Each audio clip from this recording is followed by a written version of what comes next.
Hello, 7th grade algebra students. We are now in Unit 2. We're starting section 2.1, Graphing Linear Equations. Right now you should have your note sheet in front of you, something to write with, maybe a calculator, and you need a ruler. So if you don't have a ruler, hit pause, go grab one. If you don't have a ruler, fold a piece of paper in half. Anything with a straight edge will work for you. Alright, so Lesson 1, Graphing Linear Equations. What is a linear equation? It's any equation whose graph is a line. And there are some other criteria here. In a linear equation, you're going to have two variables. You're going to have x and you're going to have y. And x and y both have to have exponents of 1 if it's a linear equation. And usually if you have an exponent of 1, you just don't see the exponent because you don't put the little 1 up in the corner. So technically x and y here both have an exponent of 1. Also, x and y cannot be multiplied together, so you should never see x and y together. Y will never be with its x. Why? I don't know. X's usually aren't good. X and y do not appear in any denominators, exponents, or radical signs. That's that little square root sign. So x and y, you shouldn't see it in the bottom of a fraction. You shouldn't see x or y as an exponent, and you definitely shouldn't see it underneath a radical sign. You will eventually when you see other types of equations, but for linear equations you will not. And one other thing you will notice about linear equations is that they have a constant rate of change. That means that they're going to go up by the same amount or down by the same amount, which creates a straight line in a graph. And instead of saying the mouthful of constant rate of change, I like to say croc, because it's fun. C-R-O-C. So linear equations have a croc.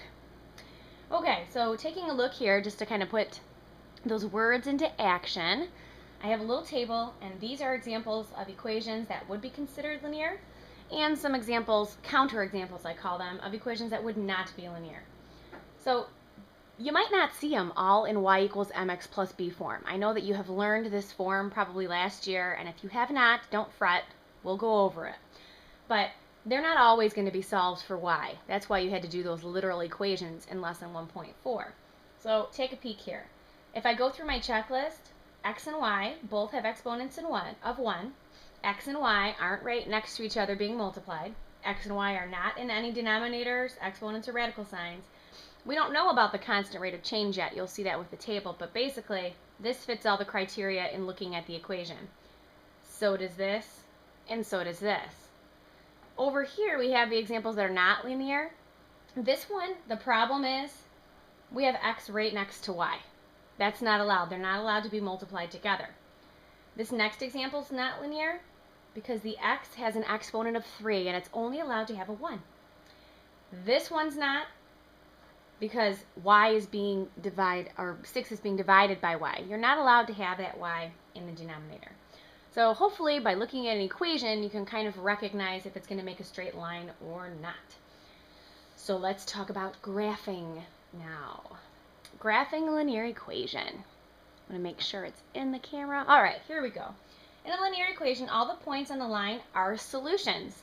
So I know you're used to just equations of one variable where there's one answer, or sometimes with absolute value, 2 answers.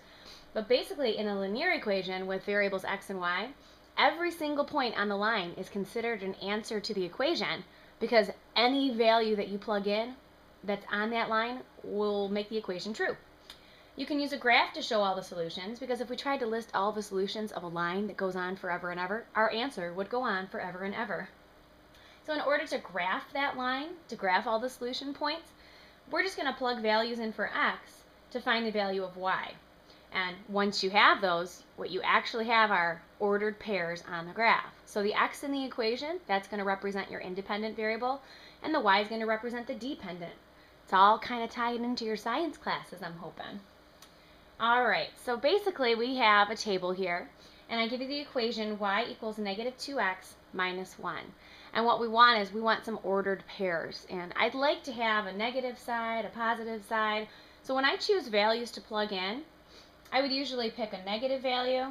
I always want to know when x is 0 what y is. I'm just curious about it. And 1. Those are some easy values to plug in, and that's enough for us to make a graph. So here's how we figure out what y is. I want to know when x is negative 1 what y is. So y would be equal to, here's negative 2, and it's next to x. So I'm going to plug in that negative 1 for x, minus 1. So basically, when x is negative 1, to figure out what y is, we just solve this part here. So negative 2 times negative 1 is 2, and 2 minus 1, that equals 1. So that means y is 1. So when x is negative 1, y is a positive 1. When x is 0, that means y equals negative 2 times 0 minus 1. Well, negative 2 times 0 is 0, and 0 minus 1, or plus negative 1, is negative 1. So when x is 0, y is negative 1. Finally, when x is 1, y equals negative 2 times 1 minus 1. Again, just going right back into that equation. Negative 2 times 1 is negative 2, and negative 2 plus negative 1 is negative 3. So when x is 1, y is negative 3. So to graph this line, all you need to do now is plot these 3 points and connect them. So negative 1, 1, start at the origin. Again, this is your x-axis, this is your y-axis. To plot negative 1, 1, that means I move negative 1 on the x, positive 1 on the y. I now want to plot 0, negative 1. So that means I'm going to move 0 on the x and down 1 on the y. And last one, 1, negative 3 means 1 on the x-axis and 1, 2, 3 down on the y. So you see you have these 3 points. Grab your ruler, draw a line through the 3 points, extend your line all the way through. Don't just stop at the end. Extend it and put some arrows on there because this line goes on and on forever and ever and ever, just like me during class sometimes, huh? So every single point on this line is a solution. Even if it's not a dot on there, like this is a solution, this is a solution. Lines are made up of teeny tiny little points. All of them are answers to this equation right here. All right, turn your page. There are some special kinds of lines that happen, horizontal and vertical lines. So their equations look a little bit different because you will be missing an x or missing a y. The graph of y equals b is a horizontal line. This means the y value is always the same no matter what the value of x is. So here's what I'm talking about. If I have y equals negative 3, that means that no matter what x is, y is always negative 3. So I'm going to put negative 3 on the y-axis because that's what negative 3 means. And if x is 1, guess what y will be? Negative 3, because y is always negative 3. If x is negative 1, y is always going to be negative 3. So basically, when you have a graph y equals negative 3, it's going to end up being a horizontal line that goes through the point, negative 3. Because no matter what you do, that y value is always going to be negative 3. All right, opposite of that is the vertical line. So the graph of x equals a is a vertical line. This means that the value of x is always the same no matter what the value of y is. So if I'm saying that x just equals negative 2, that means that on this graph, here's negative 2 on the x-axis. No matter what y is, x will always be negative 2. So if y was a positive 2, x would also be 2. If y was a negative 2, x would also be 2.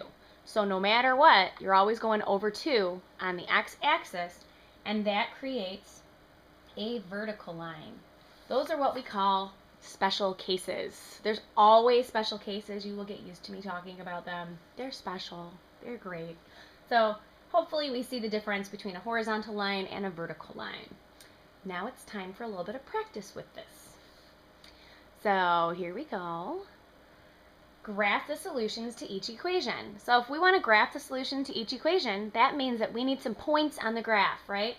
I would really prefer you to have 3 points on the graph. I know that 2 points can make your line, but 3 points is even better, right? Basketball fans, isn't a 3-pointer better than a 2-pointer? So here we go. I have y equals 1/2 x minus 3. I'm going to make a table. And x is my independent. That means I get to pick what I want for the x. And I think a safe way to go, in looking at this, I see that it's 1/2, and I'm going to be multiplying it by the x. I don't think I want to pick the negative 1, 0, 1. I think I want to pick 2, because that will allow me, when I'm multiplying, to cross cancel. So be choosy when you're trying to figure out what your y values are, or sorry, what your x values are. So we're going to plug in, we'll go with a negative 2, a 0, and a 2. All right. So when y is 1/2 x minus, or when y is equal to 1/2 x minus 3, and x is -2, I need to figure out y. So that means I'm going to take 1/2, multiply it by -2, and subtract 3 to figure out what my y value is. Let me scooch that a little bit. There we go. So again, all I did was I looked at the original equation, and to find what y is equal to, when x is -2, I just plug that -2 in for the x. So I told you this can allow you to cross cancel, right? I have that 2 over 1. So this is really like a -1 now, right? So what I have here, and maybe you can, I want to make sure you can see. All right, put it over here. You end up with -1 minus 3, which of course is -4. So this point right here would be -2, -4. So I think I'll write that right here, -2, -4. Maybe I'll put it in a different color so you can see it better. I don't know if that helped or not. We'll find out when I watch this later. Okay, now I want to know when x is 0 what y is. So I'm going to take 1/2, multiply it by 0, and subtract 3. So 1/2 times 0, that of course is 0. And 0 minus 3, or 0 plus -3, is -3. So that means when x is 0, y is -3. So that's going to be another point on our graph. It's another solution. And last one, I want to know when x is 2, what is y? So I'm going to take 1/2 times 2, minus 3. Those will cancel out. You end up with 1 minus 3, or 1 plus -3. That gives you a -2. So my solution for this would be when x is 2, y is -2. Now we're going to go ahead and plot those on the graph. So let's plot -2 on the x-axis, -4 on the y, 1, 2, 3, 4. And then we're going to plot 0, -3, so over 0, down 3. And our last ordered pair is when x is 2, y is -2. And we're going to take our ruler, connect to the dots. See, it's just really connecting the dots. That's a fun thing. Don't you remember doing that as a kid?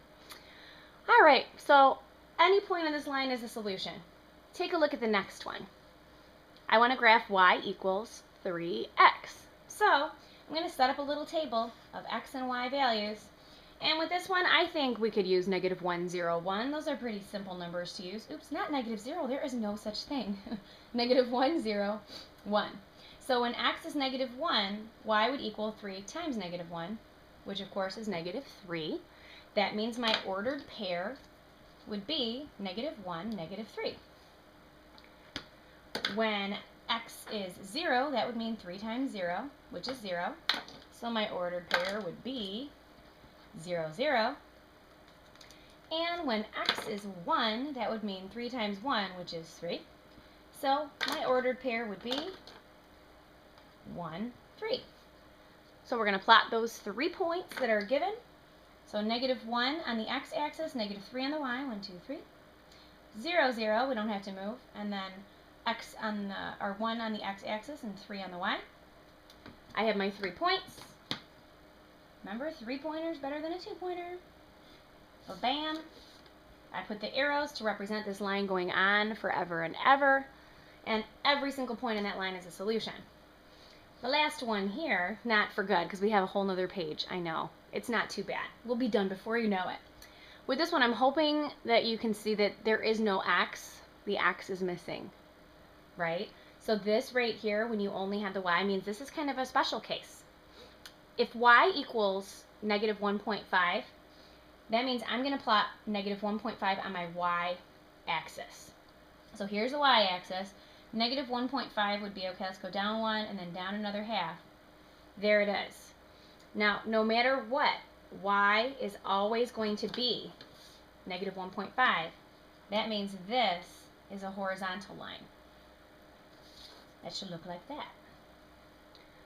And we didn't really need a table to do that one, so that's kind of nice. All right, turn the page. We're almost there. Last page here. Okay, couple more. Here we have, y plus 5 equals x plus 3. Now you might be thinking, is this linear? I don't know, but if you go back to the criteria of a linear relationship or a linear graph, That fits the criteria. X and y aren't being multiplied. They're not in denominators. There's no radical signs. They have an exponent of 1. We're good. So we have a couple choices. You could rearrange this equation if you wanted and have it solved for y, or we could still plug it in and figure out x and y values. I'm a big fan of isolating one of the variables that I want to solve for. That's the benefit of this whole literal equation business. So if I wanted to solve for the y, I would get rid of this 5 first. I'm going to add a negative 5 to do that, or subtract 5, same thing. And that means y equals x, and 3 plus negative 5 is negative 2. And there we go. Now we can set up a table. So x, y, there aren't any fractions in this, so I'm just going to choose my go-to, my negative 1, 0, 1. And I'm using this equation right there. So when x is negative 1, that means y is negative 1 plus negative 2, which is negative 3. When x is 0, that means y is 0 plus negative 2, which is negative 2. When x is 1, that means it's 1 plus negative 2, which is a negative 1. So my ordered pairs are kind of given right here. I have negative 1, negative 3, 0, negative 2, and 1, negative 1. So let's plot those. When x is negative 1, y is negative 3, 1, 2, 3. When x is 0, y is negative 2, so 0, 1, 2. And when x is 1, y is negative 1. Bam! There's my 3 points, my 3-pointer. And draw your line all the way through with the arrows. Every point on there is a solution. Last one like this, then it'll be math story time, which I know you look forward to every day, I'm sure. Okay, so here we have this little equation. You might notice that x and y are on the same side. It's much easier to use the table if the y is isolated. So let's get the y isolated. And I think I'm going to do this maybe up over here where there's more room. So the equation is 2y minus 4x equals negative 8. If I want y by itself, first I want the x to go away. Don't we all? 2y is left. And over here I'm left with negative 8 plus 4x. Now I need the 2 to go away. And remember, if I divide this side by 2, I need to divide each term by 2. There's a couple ways to write this. I'm just going to go with this one because I know with this one you're less likely to make mistakes. So y is equal to negative 8 divided by 2 is negative 4. And 4 divided by 2 is 2x. So that's the equation that we can use. And again, I'm going to make my little xy table. I'm going to choose my easy peasy values. I just wrote negative 0 again. Oh my goodness. Negative 1, 0, 1. Sorry, I don't know what's with me. Maybe it's because it is 5 o'clock in the morning on a Saturday and I've only had 1 cup of coffee. It's all right. We'll get through. All right, so we're going to plug it in. This is the equation that we're going to use right here. And when x is negative 1, I want to know what y is, so I'm going to take negative 4 plus 2 times negative 1. Hopefully we can see this. Let me do a quick check. Yep, you can. All right. So we have to do multiplication first. 2 times negative 1 is negative 2. Negative 4 plus negative 2, that would give me a negative 6. If x is 0, that means I'd have negative 4 plus 2 times 0. Well, 2 times 0 is 0, and negative 4 plus nothing is negative 4. If x was negative 1, I'd take negative 4 plus 2 times 1, multiply first. Negative 4 plus 2 gives me negative 2. So now I actually have all my points for the line. When x is negative 1, y is negative 6. When x is 0, y is negative 4, and when x is 1, y is negative 2. So let's plot those. X is negative 1, y is negative 6, so we're going to go down 1, 2, 3, 4, 5, 6, all the way to the bottom there. When x is 0, y is negative 4, so 1, 2, 3, 4 down. And when x is 1, y is negative 2, so down 2. And we have 3 points that make a lovely straight line. If you ever get 3 points that don't make a lovely straight line, and your equation fits all the criteria of a linear equation, it could mean that you substituted incorrectly. So go back and check it out. Okay, time for the application, the story time. Story time sounds much better than application problem, doesn't it? The cost y in dollars for making friendship bracelets is y equals 5/10 x plus 2, where x is the number of bracelets that you make. So basically, x tells me how many bracelets we're making, y tells me how much the cost for making those bracelets is. And I ask you to graph that equation. That's step 1. The first thing you have to know is what goes where And you know how this is the x-axis and this is the y-axis? That's going to prove to be helpful, okay? So the number of bracelets that you make determines the cost, right? So that would make this the independent and that the dependent. So this down here, this is the number of bracelets. And you should make that little label there. And this, of course, is the cost. And it's in dollars. So I'm going to put the little dollar sign so we know that it's in dollars. Okay, I'm not going to do my number scales just yet. I kind of want to figure out what my points are before I set up a number scale. So in order to figure out some points on this graph, let's figure out some number of bracelets. And this is linear, by the way, because if you look at the equation, it fits all that criteria that we talked about first when we first did this lesson. So I normally like to pick, the -101, but is it possible to make a negative number of bracelets? Probably not. So let's just go with a 0 to 4. Why not? I do like to know when x is 0 what y is. So let's find some y values. So now we're looking back up to that equation, and we're going to plug in for that. So when x is 0, y is going to be equal to 5/10 multiplied by 0 plus 2. Anything times 0 is 0, and 0 plus 2 is 2. So it's going to be $2. All right, and that's because you had to buy some materials beforehand. Okay, when x is 2, I'm just going to write 5/10 this time, multiply that by 2, and add 2 to it. When you take a half times 2, when you have 2 halves, that's a whole. So 1 plus 2 is 3. So it's going to cost $3 to make 2 bracelets. And if x was 4, that means I'm going to take 1/2, or 0.5, multiply it by 4 plus 2. So 0.5 times 4 plus 2. 0.5 times 4 is 2, right? If you have 4 halves, you have 2 wholes. 2 plus 2, that's 4. So now I kind of have an idea of the points I'm going to plot on my graph. I have x as 0 to 4 and y is 2, 3, 4. So I'm thinking that on my number scale, looking at this graph, if my values are that low, I can probably just count by 1, and that'll be great. So down here, I drew the x and y axis. This would be 0, 1, 2, 3. Go ahead and number that with me. And we'll go ahead and number here. This would be 0. You don't have to put the little dollar signs if you already put it, in the heading. And let's plot those 3 points that we have. So when x is 0, we said y was 2, so over 0, up 2. When x is 2, y is 3, so over 2, up 3. And when x is 4, we said y was also 4. And now we can go ahead and we can extend this graph. It's a line. It's going to keep going in this same exact pattern. So I'm going to draw a line that keeps going. See how well your business of friendship bracelet making is going. You can go on, shoot for the stars. Okay, the last part of this is how many bracelets can be made with $10. So I'm asking you how many bracelets. If I'm asking you how many bracelets, which variable am I asking you to find?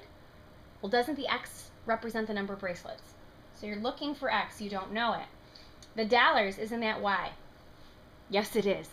So you were given the equation y equals 5/10 x plus 2. If you know that y is 10 and you're trying to find x, you can just plug the 10 in for the y, and then we're going to solve for x.